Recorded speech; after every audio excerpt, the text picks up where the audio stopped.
got my man Nell right here. You know I'm your host, Sean, and we got a new host, my guy, Tez. What's going on, brother? What's going on, man? It's good to be here, man. Yeah. We appreciate you coming on board. And we're here with a special guest, the smooth poised sniper, Daimoni Dorsey. Thank you for coming through.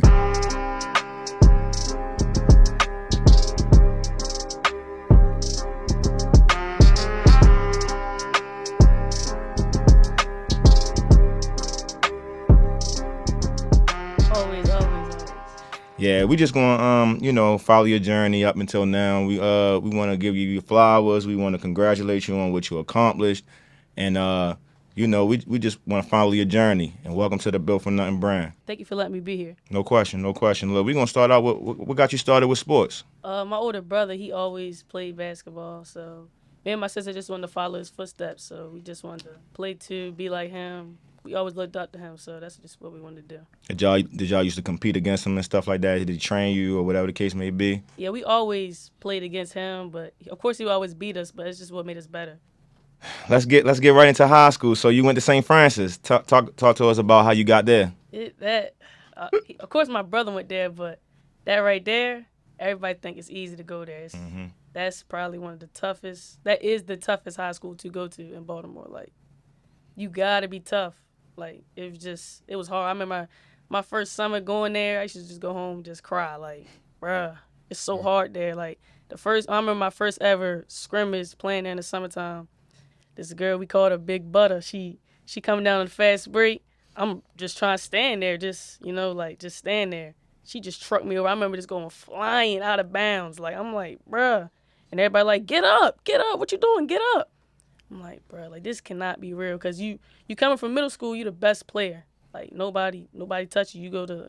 I'm going undefeated all 3 years in middle school. I get there, it's like everybody either better or the same. So it's hard. Experiencing that, what do you feel like? Like, after that first practice, how do you feel like it changed your mindset? It was just like, I got to go harder. Like, you think working out in middle school once, twice a week is good. No, you got to work out every day. Because you trying to play. Everybody know you go there. Most times, either you sitting for a couple years or you going and you playing. I didn't want to sit, so I'm like, I gotta keep working out. I gotta keep going hard. So I see my brother in the gym every day. I'm like, let me come with you. So I was working out with him, Ace. I'm just in the gym every day. So your first year, you on varsity, right? Yes. Yeah. First year on varsity, and you had Angel Reese there. Yeah. Talk to me about that experience and saying, did you see anything special within her, or did it just develop over time?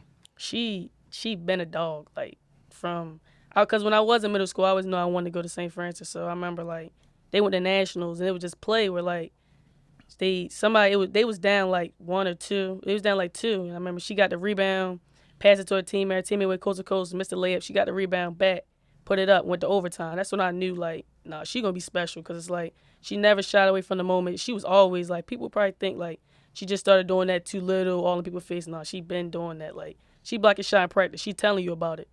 She lay you up in practice. She's telling you about it. It's like, bro, everybody like, it's practice. She's like, no, it's bigger than practice. Like, yeah, you too little. Like, all right, Angel, but that's how she always been. So, she been a dog. How competitive was the practices? Practice was like games. Like, it was like games. Like, Coach Nike on the sideline. Y'all ain't no dogs. Y'all ain't no dogs. So we're going to her, we is dogs. We dogs. What's up? We dogs, Coach Nike. She went there too. She always helped. She was always in there instigating a little bit. Coach Matt, he passed away a couple years ago, but he was competitive too. Like, man, y'all ain't about it for real. Y'all ain't about it. So we in there trying to knock each other's heads off. Practices was sometimes harder than games. Coach Shelton would just be over there. You know, he is the head coach, so he over there coaching. He a little bit more calmer, old school. But he always made sure we kept our head on straight too, trying to make sure we good. But overall, practices was like that. First 2 years, y'all ran it up. Yeah. 2 MIAA championships. Just take me through the trials and tribulations of those.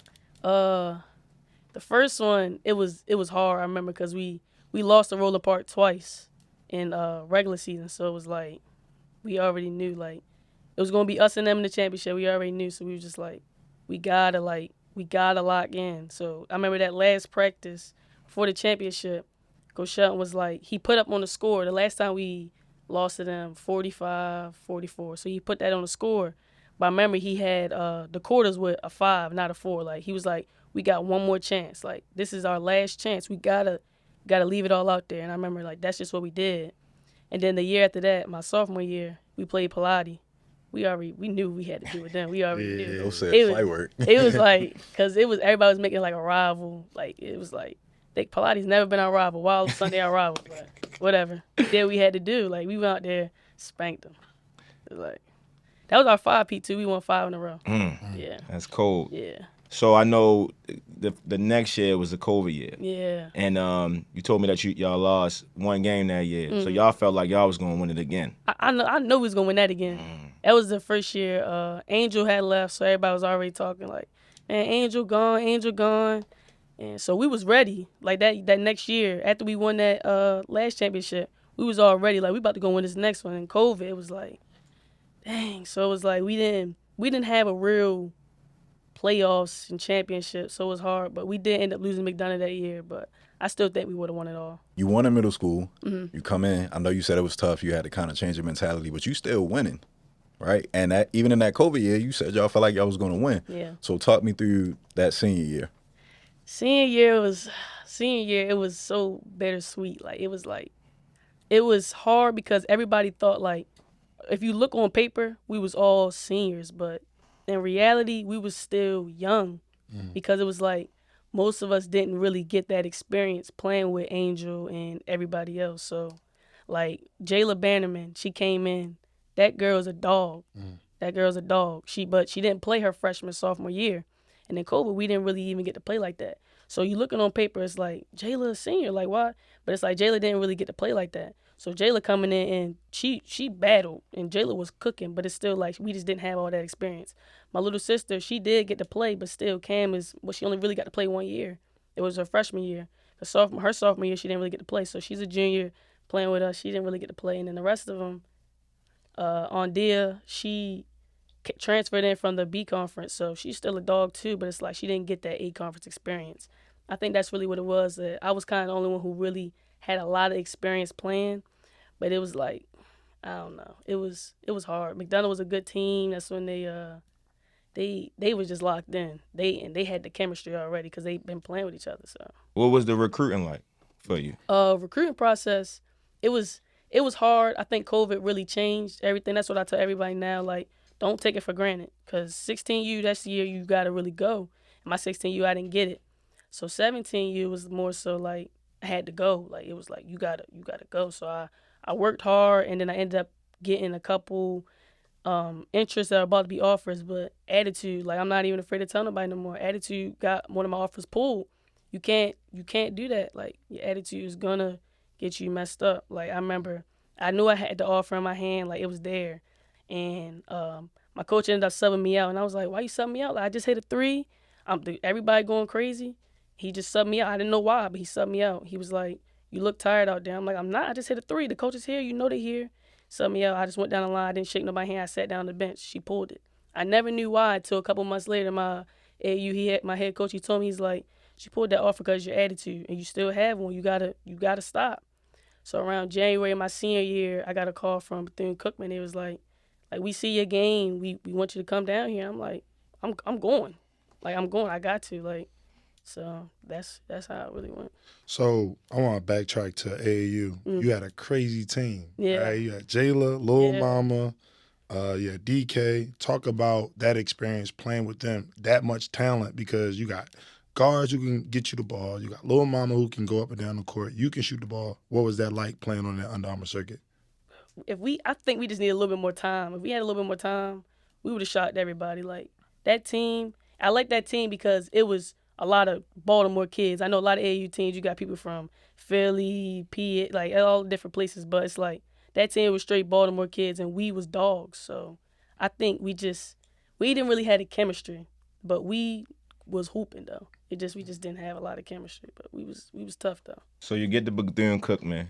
Just walk us through your 2 years there. Like, what's expected in the next 2 years for you? Yeah, my first year was more so learning. I didn't even get to play that much, but I think some of that was on me too, because it was like still trying to work on my attitude, and it's just this a different world out there. That's what I will say. Like, you going to school in Florida was like, this is crazy. Like, This HBCU, I'm like, this is crazy. Like, so really just trying to keep your head straight and know what you're there for. So I think my first year I had to sit and watch, and I think it really made me mad because it's like, dang, like I can be out there really playing and then see everybody who I played with out there killing. Lil Mama, Player of the Year, Jayla on the rookie team. I'm like, dang, like my dog's really killing. And I'm like, I'm not keeping up with them. Like I'm not, like I'm so happy for them, but I know I need to be doing better. So my second year I came back mad hungry. Like I'm like, I need to go do this. So I went out there. I worked hard every day. I was in the gym. Didn't matter what time. We had 6 a.m. practices. I was working out maybe like I probably got up 4:50 every day. Then what I had to do, I got in the gym by like 5, maybe like 5:20. Worked out with my team because we had to be there by 6. But I worked out with my coach from 5:20 to like 6:05. Started stretching at 6:15. I was every day. So I think that really paid off. I ended up starting. I'm like, yeah, I should have been starting. Like I'm doing what I need to do. So I'm out there, I'm doing good, and then I get hurt. I end up fracturing my ankle. So I mean, it was good though this year because I think I really showed like how good I can be, how good I am.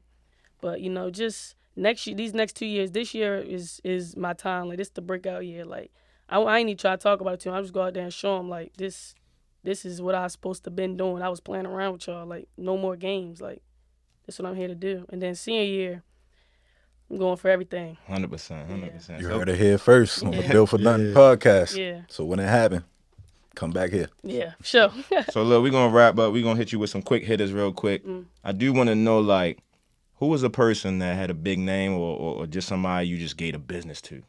Somebody gave a business to. Talk heavy too. Talk heavy. Who's somebody you gave a business to? I would say somebody gave a business to. I gave a business to everybody, honestly, but I would say I'm gonna go in conference first. In conference, it's a girl, her name is Zay Green. She probably gonna do some big. She transferred to Alabama, but I know her team. They talk a lot, and I remember like she kept coming down the court. I just kept stripping her every time. I was telling her about it too. I'm like, hey, you ain't that good. I'm telling you, like you good, but you ain't that good. Like dirty. So I would say her. High school, hey, I can't even remember high school. I know we always get the business to Pilates. They wasn't even. I would say this in practice, like, maybe I can't remember high school. What about a game? Game? Is it a game that come to your mind where you just like you went off? Yeah, you just ran it up. Real Oh yeah, Roland Park. I cooked them. I think I had 20. This is my sophomore. I had 20 the first game. Second game I had 15. Mira McLean. She cool though. Mira cool, but I mean I ain't gonna lie. I don't know what their scout report was, but it was bad. Like I'm talking like it was one play where like I hit the 3 and I see her in the video like, come on y'all, you know she could shoot. No, your coach didn't know something because I was cooking y'all. Like I remember the first game I had 15. I could see her mom in the crowd like, come on, you know she could shoot. Then the next game I had 20. Like something was wrong clearly because I had 15 and I got 20. Like nah, y'all, nah. And last question, who's somebody that you would like to see on Built From Nothing? Somebody next. I would say my little sister. Mm-hmm. She got a real good story too. Got you. She a dog. We kind of like night and day. She real. She can flashy. Yeah. She gonna She gonna lay you. She gonna cross you, and then she gonna come down the court and tell you you ain't that. You need to tell your teammate come guard me something. Like my little sister, definitely. Well, look, Daimoni, we appreciate you here at Built From Nothing to come through, tell your story. We're going to follow you, you know, what you're doing, and we'll bring you back up again just to catch back up. But we appreciate you, and thank you. All right, thank y'all too. That's another episode, Built From Nothing. We get back up with you later.